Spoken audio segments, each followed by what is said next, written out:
আসসালামু আলাইকুম ছাত্রছাত্রীবৃন্দ, আজকে আমরা পড়াবো রসায়নের পঞ্চম অধ্যায়ের শুরু থেকেই। দেখো, পঞ্চম অধ্যায়ের নাম হচ্ছে রাসায়নিক বন্ধন। এই রাসায়নিক বন্ধনের আমাদের প্রথম চ্যাপ্টারে আছে, প্রথম পৃষ্ঠাটায় আছে আমাদের এখানে যে রাসায়নিক বন্ধন তিন প্রকার, একটা হচ্ছে সমযোজী, একটা আয়নিক, একটা হচ্ছে ধাতব বন্ধন। তারপরে পৃষ্ঠায় যদি আমরা যাই, এখানে গেলে তারপরে পৃষ্ঠায় যদি যাই, তারপর আমরা দেখতে পাবো এখানে যোজ্যতা ইলেকট্রন কি, এবং তারপরে পৃষ্ঠায় যদি যাই এখানে দেখতে পাবো যে যোজনী আছে। তার নিচের দিকে চলে যাই তাহলে পরিবর্তনশীল যোজনী এবং আমাদের সুপ্ত যোজনী আছে। তাহলে আমরা এখন পড়বো যে যোজ্যতা ইলেকট্রন কি বা যোজ্যতা ইলেকট্রন কেমনে বের করব এবং যোজ্যতা ইলেকট্রন কাকে বলে।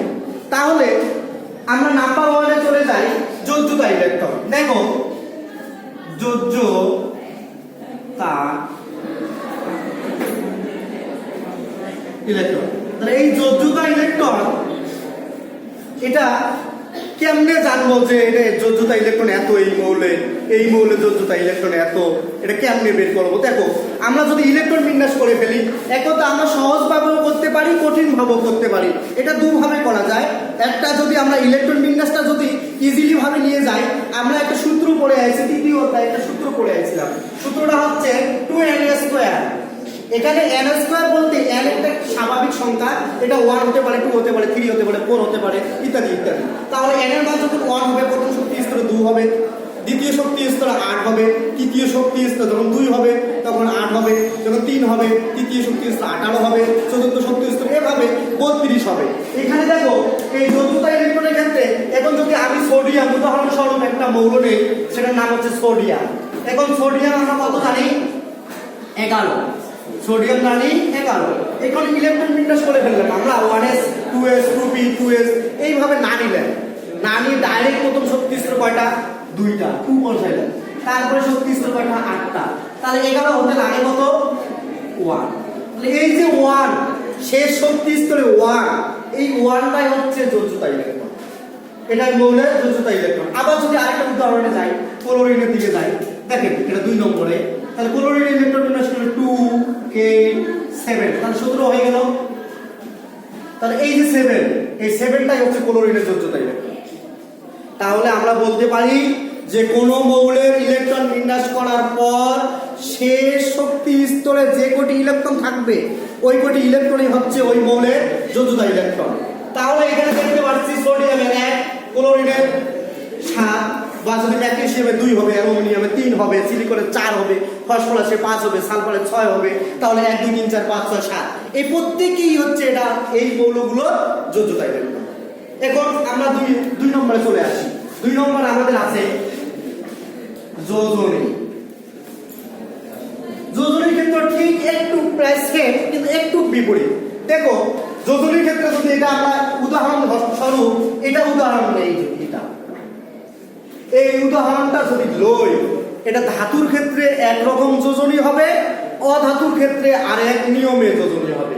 ধাতুর ক্ষেত্রে ইলেকট্রন বিন্যাস করার পর শেষ শক্তি স্তরে ইলেকট্রন, মানে ইলেকট্রন বিন্যাস করলেন, যেমন সোডিয়ামের ইলেকট্রন বিন্যাস আমরা করতেছি, সোডিয়াম কত? 11। ইলেকট্রন বিন্যাস করার পর সোডিয়াম মানে আছে কত?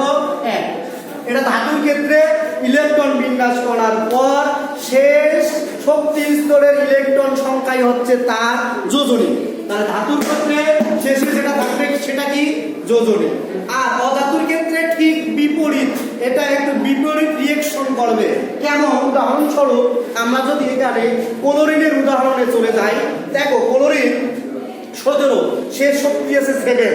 যদি ধাতুর সাথে তুলনা করি ওই নিয়ম হয় না। দেখেন, ধাতুর 1 আছে, এইটাই যোজনী, কিন্তু অধাতুর ক্ষেত্রে 7 আছে, 7 কখনো যোজনী হবে না।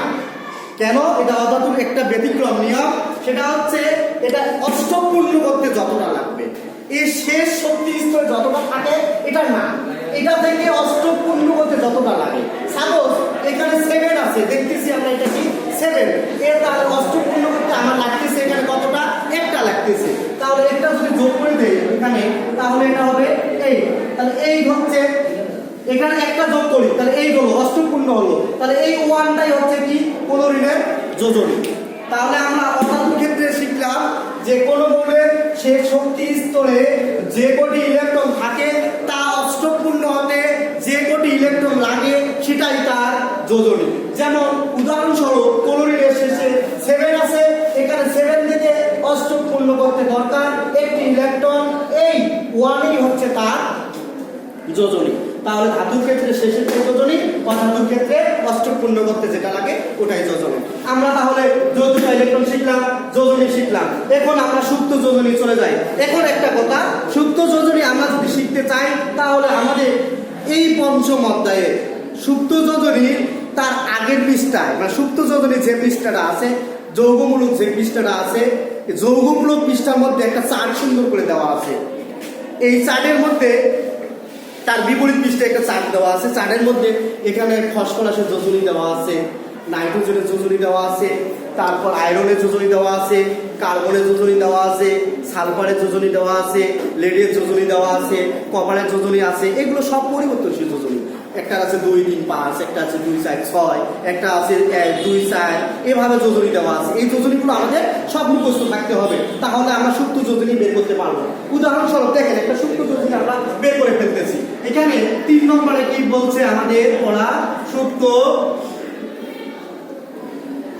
যোজনী। এখন আমরা সুপ্ত যোজনী বের করা শিখবো। সুপ্ত যোজনী বের করার নিয়ম, এটা সূত্র আছে। সূত্রটা হচ্ছে, আমরা লিখে ফেলি তাহলে আমাদের সহজ হয়ে যাবে। দেখো, সর্বোচ্চ যোজনী বিয়োগ সক্রিয় যোজনী। তাহলে সুপ্ত যোজনীর আমাদের সূত্রই হচ্ছে সর্বোচ্চ যোজনী বিয়োগ সক্রিয় যোজনী। এখন উদাহরণে যদি চলে যাই আমরা, দেখেন এখানে উদাহরণে বলছে FeCl2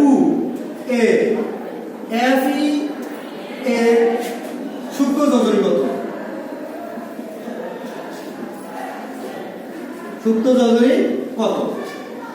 তাহলে আমরা জানি সুপ্ত যোজনী বের করার নিয়ম, সূত্রটা সর্বোচ্চ যোজনী বিয়োগ সক্রিয় যোজনী।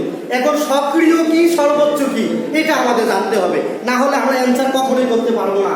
যদি আমরা এখানে বলছে আয়রনের কথা, তাহলে আয়রন ইকুয়াল টু লিখলাম, আয়রন লিখে ফেললাম। তাহলে সর্বোচ্চ যোজনী আমাদের এটা মুখস্থ মান।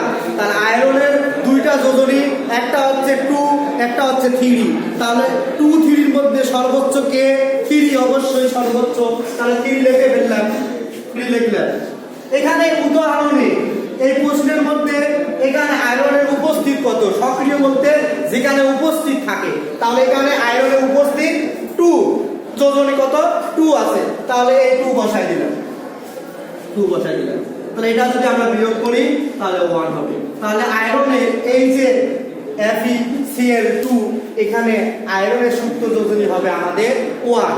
এরকম ভাবে উদাহরণস্বরূপ আপনারা PCl5 বের করতে পারেন, SO2 করতে পারেন, SF2 করতে পারেন।